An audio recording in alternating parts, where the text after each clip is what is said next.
जय हिंद दोस्तों, स्वागत है आप सभी का आपके अपने चैनल सिलेक्शन मेंटर पे। जैसा कि आप सभी जान रहे हो कि इस समय हम लोग एक सीरीज चला रहे हैं कि जो प्रीवियस ईयर क्वेश्चंस आए हुए हैं या कई बार जो अलग अलग परीक्षाओं में प्रश्न पूछे गए हैं वही सारे प्रश्न जो है इस समय मैं आप लोगों को करा रहा हूँ। तो भैया एसएससी जीडी, क्योंकि एसएससी बार बार इसी टाइप के प्रश्न आप लोगों से पूछती है तो मैंने वही सारे प्रश्न आप लोगों को कराने की कोशिश की है। दूसरी चीज़, जिनका भी भैया Allahabad high court group C या ड्राइवर वगैरह जिसका भी परीक्षा है तो वह लोग ये क्लास जो है ज़रूर देख के जाएं और उनको इस क्लास से निश्चित ही फ़ायदा होगा। दूसरी चीज़, जितने लोग भी वीडियो देख रहे हैं एक बार आप लोग वीडियो को शेयर कर दीजिएगा और वीडियो को लाइक कर दीजिएगा। दूसरी चीज़ ये है कि संडे को हम लोग जितने भी क्वेश्चन कराएंगे पूरे वीक में उनका एक रिवीजन करेंगे। जितने भी क्वेश्चन हो जाएं 100-200, ठीक है, उनको एक साथ एक क्लास में ही एक बार में ही उनका रिवीजन करेंगे। तो आप लोग संडे के लिए भी तैयार रहें बिल्कुल। और आप लोग बताइएगा अगर आप लोगों को कोई समस्या हो रही है किसी सब्जेक्ट को लेकर या कोई स्पेसिफिक टॉपिक आप लोगों को पढ़ना है तो आप लोग हमको कमेंट बॉक्स में बता सकते हैं, ठीक है। बाकी आपको इसकी PDF के लिए आप लोग हमारे टेलीग्राम चैनल से जुड़ सकते हैं। टेलीग्राम चैनल का लिंक जो है आपको डिस्क्रिप्शन बॉक्स में मिल जाएगा। चलिए हम लोग शुरू करते हैं। एक बार पहले तो आप लोग वीडियो को शेयर कर दीजिएगा, फिर हम लोग क्लास को जो है वो शुरू करते हैं। चलिए, पहला प्रश्न है कि DNA की खोज किसने की? Robert Brown, Friedrich Miescher, James Watson और क्रिक, कार्ल लैंड स्टीनर। तो बताइएगा सही आंसर आप लोगों का क्या होना चाहिए। तो देखिएगा, जैसे कल मैंने आपको बताया था कि कोशिका का पावर हाउस किसको कहा जाता है, तो मैंने बताया था ना माइटोकॉन्ड्रिया को। प्रोटीन की फैक्ट्री किसको कहा जाता था? राइबोसोम। तो देखिएगा आप लोगों को साइंस के भी प्रश्न लगातार मिल रहे हैं। तो देखिएगा DNA की खोज जो है वो किसने की थी? फ्रेडरिक मिशर ने। किसने? DNA की खोज जो थी वो फ्रेडरिक मिशर ने की थी। तो बी ऑप्शन आप लोगों का सही हो जाएगा। रॉबर्ट ब्राउन ने क्या किया था? केंद्रक की खोज की थी। किसकी? केंद्रक की खोज रॉबर्ट ब्राउन ने की थी। और जो आपके कार्ल लैंड स्टीनर थे इन्होंने रक्त समूह की खोज की थी। किसकी? ब्लड ग्रुप, ठीक है। ब्लड ग्रुप की खोज किसने की थी? कार्ल लैंड स्टीनर ने की थी। जेम्स वाटसन तथा क्रिक जो थे इन्होंने DNA का, ठीक है, DNA का डबल हेलिक्स मतलब द्विगुणित मॉडल दिया था। ठीक है, क्या दिया था? द्विगुणित मॉडल या डबल हेलिक्स मॉडल आपसे पूछ लिया जाए DNA का डबल हेलिक्स मॉडल किसने दिया था तो जेम्स वॉटसन तथा क्रिक ने दिया था। लेकिन अगर DNA की खोज पूछ ली जाए तो फ्रेडरिक मिशर ने की थी, ठीक है। रक्त समूह की खोज किसने की थी तो कार्ल लैंड स्टीनर ने की थी, ठीक है। केंद्रक की खोज रॉबर्ट ब्राउन ने की थी। चलिए आगे बढ़ते हैं अगले प्रश्न के ऊपर। अगला प्रश्न है कि कारपेट नौसैनिक युद्धाभ्यास भारत और किस देश के मध्य होता है? बताइएगा। कारपेट नौसैनिक युद्धाभ्यास जो है भारत और किस देश के मध्य होता है? Uzbekistan, Indonesia, Nepal, Thailand. बताइएगा। सही आंसर आप लोगों का क्या होना चाहिए, जल्दी से बताइएगा। सही आंसर हो जाएगा थाईलैंड। क्या हो जाएगा? थाईलैंड हो जाएगा। कारपेट नौसैनिक युद्धाभ्यास जो है भारत और थाईलैंड के मध्य होता है, ठीक है। थाईलैंड के साथ में भारत का एक और युद्धाभ्यास होता है जिसका नाम है मैत्री। क्या नाम है? मैत्री नाम है जिसका, ठीक है। भारत का थाईलैंड के साथ में एक युद्धाभ्यास है जिसका नाम क्या है? मैत्री है। आपको इसको भी याद रखिएगा। अच्छा, भारत और नेपाल के साथ में कौन सा है तो सूर्य किरण। कौन सा है? सूर्य किरण जो है वह भारत और नेपाल के साथ में होता है। इंडोनेशिया के साथ में गरुण शक्ति होता है। कौन सा होता है? गरुण शक्ति होता है, ठीक है। और उज्बेकिस्तान के साथ में भारत का डस्टलिक युद्धाभ्यास है। कौन सा है भैया? डस्टलिक युद्धाभ्यास जो है वह भारत और उज्बेकिस्तान के मध्य में है। गरुण शक्ति इंडोनेशिया के साथ में है। नेपाल सूर्य किरण के साथ में है। और कारपेट जो है या थाईलैंड के साथ में है। और थाईलैंड के साथ में भारत का एक और होता है जिसको क्या कहते हैं? मैत्री कहते हैं, ठीक है। अगर आपसे यहीं पे पूछ लिया जाए कि मित्र शक्ति किसके साथ में होता है भारत का, ठीक है, भारत और श्रीलंका, ठीक है, युद्ध अभ्यास करते हैं, उसका नाम क्या है तो मित्र शक्ति है। क्या नाम है? मित्र शक्ति है। तो याद रखिएगा आप लोग इसको भी, ठीक है। और इस प्रश्न का सही आंसर आप लोगों का डी ऑप्शन सही हो जाएगा। चलिए आगे बढ़ते हैं अगले प्रश्न के ऊपर। तीसरा प्रश्न है कि जेलेपला दर्रा भारत के किस राज्य में स्थित है? लद्दाख, अरुणाचल प्रदेश, सिक्किम, उत्तराखंड। तो बताइएगा। जेलेपला दर्रा जो है वह भारत के किस राज्य में स्थित है? तो देखिएगा, जेलेपला दर्रा जो है वह कहाँ पर स्थित है? सिक्किम में। कहाँ पर है? सिक्किम में है। सही आंसर क्या हो जाएगा? सी ऑप्शन सही हो जाएगा। और यहीं पर सिक्किम में क्या है? नाथुला दर्रा भी है। कौन सा है? नाथुला और जेलेपला दोनों कहाँ पर हैं? सिक्किम के अंदर है। याद रखिएगा आप लोग। लद्दाख के अंदर कौन कौन से दर्रे हैं? एक तो आपका काराकोरम है, हालांकि पहले ये सारे जम्मू कश्मीर में आते थे। दूसरा जोजिला है। कौन सा है? जोजिला है। और तीसरा बुर्जिल्ला है।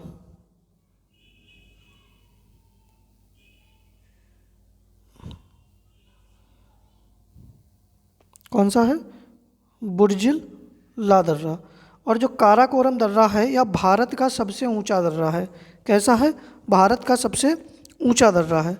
अच्छा, अरुणाचल प्रदेश में कौन सा दर्रा पड़ता है? तो एक पड़ता है दिफू दर्रा।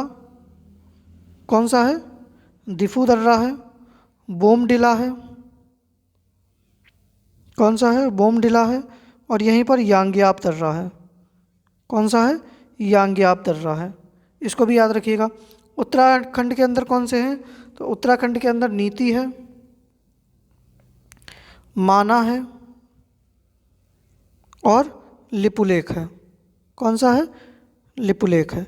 इसको भी आप लोग याद रखिएगा, ठीक है। तीसरे प्रश्न का सही आंसर आपका सी ऑप्शन सही हो जाएगा। आगे बढ़ते हैं अगले प्रश्न के ऊपर। अगला प्रश्न है कि निम्न में से सबसे हल्का तत्व कौन सा है? Oxygen, lithium, platinum, osmium. बताइएगा। बताइएगा निम्न में से सबसे हल्का तत्व जो है वह कौन सा है? देखिएगा, अगर आपसे पूछ लिया जाए कि पृथ्वी पर, ठीक है, पृथ्वी की भू प्रॉपर्टी पर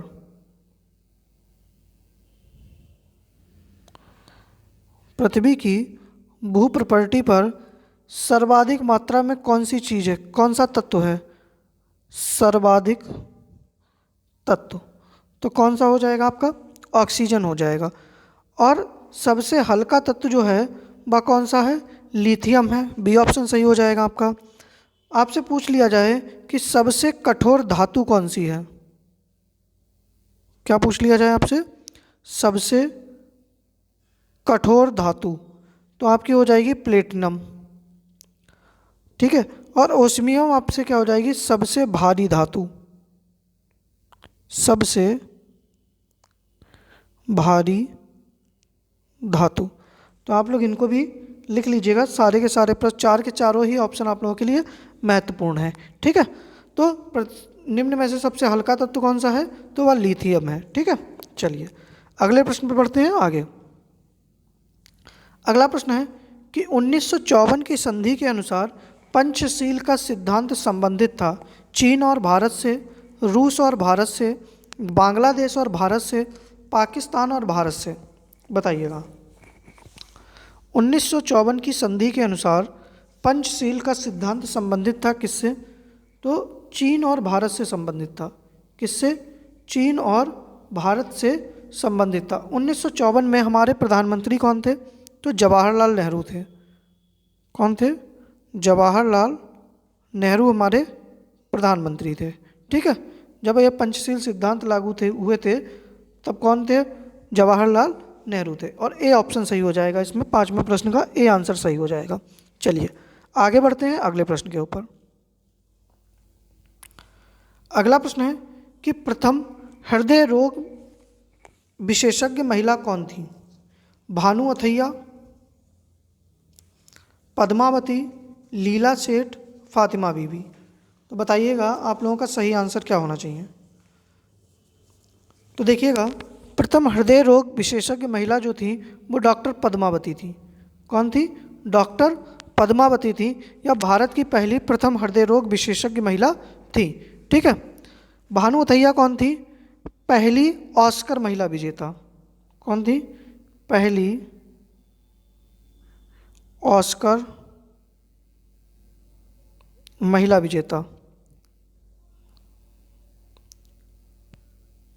पहली ऑस्कर महिला विजेता। और इनको किस फिल्म के लिए ऑस्कर अवार्ड मिला था?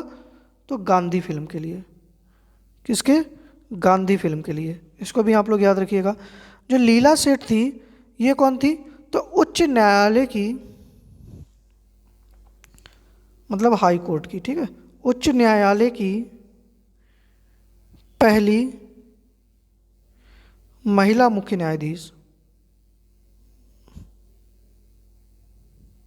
पहली महिला मुख्य न्यायाधीश। ठीक है। और फातिमा बीवी कौन थी? तो सुप्रीम कोर्ट की, सर्वोच्च न्यायालय की पहली महिला मुख्य न्यायाधीश थी। ठीक है। चलिए, सही आंसर क्या हो जाएगा? बी ऑप्शन सही हो जाएगा। आगे बढ़ते हैं अगले प्रश्न के ऊपर। अगला प्रश्न है कि राष्ट्रीय मानवाधिकार आयोग का गठन कब हुआ? बताइएगा। 1986, 1972, 1993, 1992। बताइएगा सही आंसर आप लोगों का क्या होना चाहिए कि राष्ट्रीय मानवाधिकार आयोग जो है इसका गठन कब हुआ था। तो देखिएगा 1986 में क्या आया था? पर्यावरण संरक्षण अधिनियम आया था। क्या आया था? पर्यावरण संरक्षण अधिनियम। ठीक है, पर्यावरण संरक्षण अधिनियम आया था। 1972 में क्या आया था? तो वन्य जीव संरक्षण अधिनियम आया था। क्या आया था? वन्य जीव संरक्षण अधिनियम। और 1993 में क्या हुआ था? तो राष्ट्रीय मानवाधिकार आयोग का गठन हुआ था। और 1992 के तहत जो सेबी है ना, हमारी SEBI, security exchange board of India, इसको संवैधानिक दर्जा दिया गया था। ठीक है, क्या दिया गया था? इसको संवैधानिक दर्जा दिया गया था। लेकिन सेबी की स्थापना कब हो गई थी? 1988 में ही हो गई थी। लेकिन इसको संवैधानिक दर्जा कब मिला? 1992 के अधिनियम से। ठीक है, ये याद रखिएगा। सही आंसर हो जाएगा सी ऑप्शन आप लोगों का सही हो जाएगा। अगला प्रश्न है कि 17वां मिस वर्ल्ड 2021 विजेता कौन है? श्री सैनी है, कैरोलिना बिलास्का है, हरनाज संधू हैं, या साइलिन फोर्ड हैं? बताइएगा आप लोगों का सही आंसर क्या हो जाएगा जल्दी से। तो देखिएगा, सबसे पहले तो जो 70 नंबर का मिस वर्ल्ड 2021 हुआ है वह हुआ कहाँ पर है? तो आयोजन कहाँ पर हुआ? तो पहले तो आप लोग ये बताइएगा, किसी को पता हो आयोजन कहाँ पर हुआ? तो आयोजन हुआ है प्यूर्टो रिको में। कहाँ पर हुआ? प्यूर्टो रिको में। ठीक है। और मिस वर्ल्ड कौन रही हैं? तो कैरोलिना बिलास्का रही हैं। कौन रही हैं? कैरोलिना बिलास्का रही हैं। और यह किस देश की थी? तो पोलैंड की। कहाँ की थी? पोलैंड की। और इसमें जो है, जो भारतीय मूल की अमेरिकी महिला थी श्री सैनी, ये उपविजेता रही हैं। क्या रही हैं? उपविजेता रही हैं। हरनाज संधू कौन रही हैं? तो मिस यूनिवर्स। क्या रही हैं? मिस यूनिवर्स रही हैं 2021 की। ठीक है, क्या रही हैं? मिस यूनिवर्स रही हैं। और देखिएगा, मिस यूनिवर्स का आयोजन कहाँ पर हुआ था? तो यह इजराइल में हुआ था। कहाँ पर हुआ था? इजराइल में हुआ था। और जो आपकी साइलिन फोर्ड हैं, यह एक अमेरिकी महिला हैं। ठीक है। और इन्होंने क्या, ये मिसेज वर्ल्ड जीता है।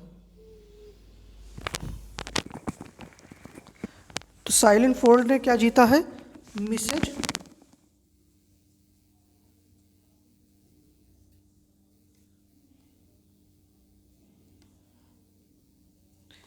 इन्होंने मिसेज वर्ल्ड 2022 जीता है।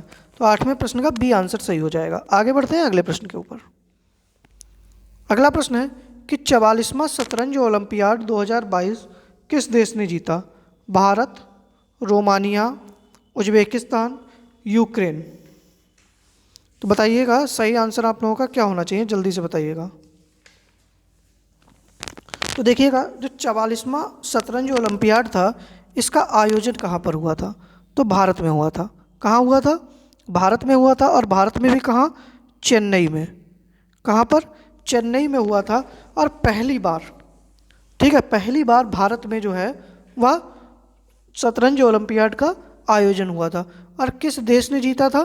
तो उज्बेकिस्तान ने। जो 44वां शतरंज ओलंपियाड था, यह उज्बेकिस्तान ने जीता था। आप लोग इसको याद रखिएगा, ठीक है। या ओपन वर्ग में जीता था। किसमें? ओपन वर्ग में। लेकिन अगर आपसे पूछ ले महिला वर्ग में किसने जीता, तो यूक्रेन ने, ठीक है। अगर महिला वर्ग पूछ ले तो महिला वर्ग में यूक्रेन ने जीता था। और दोनों में ही विजेता जो था वो कौन रहा था, बताइएगा। वो तीसरे स्थान पर जो था वो दोनों में, यहाँ पर और यहाँ पर भारत ही रहा था, ये भी याद रखिएगा, ठीक है। चलिए, सी ऑप्शन सही हो जाएगा इसमें। अगला प्रश्न है कि भारत का पहला हिमालयन मसाला उद्यान कहाँ स्थापित किया गया है? रानीखेत, शिमला, मसूरी, चंपावत। तो बताइएगा 10वें प्रश्न का सही आंसर क्या हो जाएगा। तो देखिएगा भारत का पहला हिमालयन मसाला उद्यान जो है वह उत्तराखंड के रानीखेत में स्थापित किया गया है। कहाँ पर? उत्तराखंड के रानीखेत में। तो 10वें प्रश्न का ए आंसर सही हो जाएगा, ठीक है। चलिए आगे बढ़ते हैं अगले प्रश्न के ऊपर। अगला प्रश्न है कि जनवरी 2023 में 17वें प्रवासी भारतीय दिवस का आयोजन कहाँ किया जाएगा? जल्दी से बताइएगा सही आंसर क्या होगा आप लोगों का। वाराणसी, अहमदाबाद, शिमला, इंदौर। अच्छा, प्रवासी भारतीय दिवस मनाते कब हैं? तो 9 जनवरी को। कब मनाते हैं? 9 जनवरी को। और किस मंत्रालय के द्वारा मनाया जाता है? तो विदेश मंत्रालय के द्वारा। अच्छा, हम लोग प्रवासी भारतीय दिवस मनाते क्यों हैं? क्योंकि 9 जनवरी 1915 को गांधी जी जो थे वह भारत दक्षिण अफ्रीका से वापस आए थे। इसीलिए 9 जनवरी को ही क्या मनाया जाता है? प्रवासी भारतीय दिवस मनाया जाता है। और 2023 में जो 17 नंबर का प्रवासी भारतीय दिवस होगा, यह कहाँ पर मनाया जाएगा? इंदौर के अंदर। कहाँ पर? इंदौर के अंदर मनाया जाएगा। तो सही आंसर क्या हो जाएगा आपका? डी ऑप्शन सही हो जाएगा। चलिए आगे बढ़ते हैं अगले प्रश्न के ऊपर। अगला प्रश्न है कि किस राज्य सरकार ने अभिनव बिंद्रा फाउंडेशन ट्रस्ट के सहयोग से ओलंपिक मूल्य शिक्षा कार्यक्रम की शुरुआत की? उत्तर प्रदेश, उड़ीसा, हरियाणा, गुजरात। तो बताइएगा कि किस राज्य सरकार के द्वारा अभिनव बिंद्रा फाउंडेशन ट्रस्ट के सहयोग से ओलंपिक मूल्य शिक्षा कार्यक्रम की शुरुआत की गई है? देखिएगा इसके तहत क्या होगा, जो ओलंपिक से जुड़े पाठ्यक्रम होंगे उनको स्कूली शिक्षा में शामिल किया जाएगा। क्या होगा? ओलंपिक से जुड़े पाठ्यक्रमों को स्कूली शिक्षा में शामिल किया जाएगा। और यह किस सरकार के द्वारा शुरू किया गया है? उड़ीसा सरकार के द्वारा। किसके? उड़ीसा सरकार के द्वारा इसको शुरू किया गया है। तो सही आंसर आपका बी हो जाएगा। चलिए आगे प्रश्न देखते हैं अगले प्रश्न के ऊपर। अगला प्रश्न है कि किस भारतीय शहर में भारतीय वायुसेना के लिए देश का पहला हेरिटेज सेंटर बनाया जाएगा? चंडीगढ़, गांधीनगर, मुंबई, पुणे। तो बताइएगा किस भारतीय शहर में भारतीय वायुसेना के लिए देश का पहला हेरिटेज सेंटर बनाया जाएगा? देखिएगा इससे क्या होगा कि देखो वायुसेना की जो भूमिका प्रदर्शित करने वाले हैं तथा जो भारतीय युवा हैं उनको वायुसेना में सम्मिलित होने के लिए प्रेरित करना है। इसके लिए ही पहला हेरिटेज सेंटर बनाया जाएगा। और यह कहाँ बनाया जाएगा? चंडीगढ़ के अंदर। कहाँ पर? चंडीगढ़ के अंदर बनाया जाएगा। ये आंसर आप लोगों का बिल्कुल सही हो जाएगा। आगे बढ़ते हैं अगले प्रश्न के ऊपर। अगला प्रश्न है कि सिंधु घाटी सभ्यता का स्थल कालीबंगा, कौन सा? कालीबंगा किस नदी के तट पर स्थित था? बताइएगा। तो देखिएगा जो कालीबंगा है सबसे पहले तो आपका कहाँ है? राजस्थान के अंदर है। कहाँ पर है? किस राज्य में है? आज वर्तमान में राजस्थान में है। और यह किस नदी के तट पर स्थित था? तो घग्गर नदी के तट पर। कहाँ पर? घग्गर नदी के तट पर स्थित था। रावी नदी के तट पर कौन सा स्थित था? तो हड़प्पा। कौन सा स्थित था? हड़प्पा। सिंधु नदी के तट पर कौन सा स्थित था? मोहनजोदड़ो। कौन सा स्थित था? मोहनजोदड़ो। ठीक है। और भोगवा नदी के तट पर कौन सा स्थित था? लोथल। कौन सा स्थित था? लोथल। हड़प्पा कहाँ पर है? हड़प्पा और मोहनजोदड़ो पाकिस्तान में है, और लोथल कहाँ पर है? तो गुजरात के अंदर है। कहाँ पर है? गुजरात के अंदर स्थित है। ठीक है, चलिए आगे बढ़ते हैं अगले प्रश्न के ऊपर। अगला प्रश्न है कि महात्मा गांधी को बापू किसने कहा था? Rabindranath Tagore, Subhash Chandra Bose, Frank Morris, Jawaharlal Nehru. तो बताइएगा महात्मा गांधी को बापू किसने कहा था? तो देखिएगा रविंद्रनाथ टैगोर जी जो थे, इन्होंने महात्मा गांधी को महात्मा कहा था। क्या कहा था? महात्मा कहा था। ठीक है, इसके बाद ही इनके नाम के आगे क्या लग गया? महात्मा गांधी लग गया। ठीक है। सुभाष चंद्र बोस ने इनको राष्ट्रपिता कहा था। क्या कहा था? राष्ट्रपिता कहा था। और जो फ्रैंक मॉरिस था, एक पत्रकार था, इसने इनको फ़कीर कहा था। क्या कहा था? फ़कीर कहा था। याद रखिएगा आप लोग। और जवाहरलाल नेहरू जी जो थे, इन्होंने इनको क्या कहा था? बापू कहा था। ठीक है, क्या कहा था? बापू कहा था। तो सही आंसर आप लोगों का क्या होना चाहिए? डी ऑप्शन सही हो जाएगा। ठीक है, महात्मा गांधी को बापू किसने कहा था? जवाहरलाल नेहरू ने। महात्मा किसने कहा था? रविंद्रनाथ टैगोर ने। राष्ट्रपिता किसने कहा था? सुभाष चंद्र बोस ने। फ़कीर फ्रैंक मॉरिस ने। ठीक है, चलिए आगे बढ़ते हैं अगले प्रश्न के ऊपर। अगला प्रश्न है कि यूएस ओपन 2022 पुरुष एकल वर्ग विजेता में किसने जीता? बताइएगा। राफेल नडाल, नोवाक जोकोविच, कार्लोस अल्कराज, कैस्पर रूड। तो बताइएगा सही आंसर आप लोगों का क्या होना चाहिए? जल्दी से बताइएगा। देखिएगा जो कार्लोस अल्कराज हैं, इन्होंने यूएस ओपन जीता, और ये कहाँ के थे? स्पेन के निवासी थे। कहाँ के? स्पेन के निवासी थे। आपके नोवाक जोकोविच जो थे, इन्होंने विंबलडन ओपन 2022 जीता। क्या जीता? विंबलडन। ठीक है, ओपन। और नोवाक जोकोविच कहाँ के निवासी हैं? तो सर्बिया के। ठीक है, सर्बिया के हैं, ये भी याद रखिएगा। और राफेल नडाल जो हैं, इन्होंने क्या जीता है? फ्रेंच ओपन जीता है। कौन सा जीता? फ्रेंच और ऑस्ट्रेलियन। ठीक है, फ्रेंच और ऑस्ट्रेलियन ओपन दोनों किसने जीते? राफेल नडाल ने जीते। ठीक है, ये भी आप लोग याद रखिएगा। तो सही आंसर सी हो जाएगा इसमें। आगे बढ़ते हैं अगले प्रश्न के ऊपर। अगला प्रश्न है कि हाल ही में किस राज्य सरकार ने जल प्रबंधन के क्षेत्र में सहयोग हेतु इजराइल के साथ समझौता किया है? तो बताइएगा सही आंसर आप लोगों का क्या होना चाहिए? राजस्थान, जम्मू कश्मीर, हरियाणा, आंध्र प्रदेश। बताइएगा सही आंसर क्या होगा? जल्दी से कमेंट करिएगा। तो किसने किया है? हरियाणा ने किया है। किसने? हरियाणा के द्वारा किया गया है। चलिए, इजराइल की राजधानी क्या है? जल्दी से आप लोग बताएंगे। जेरूसलम है। मुद्रा शेकेल है। कई बार पढ़ाए हैं, मुद्रा क्या नाम है? शेकेल। राष्ट्रपति ईसाक हरजोग हैं। कौन है? ईसाक हरजोग हैं। ठीक है, और प्रधानमंत्री कौन है? तो बेंजामिन नेतन्याहू हैं।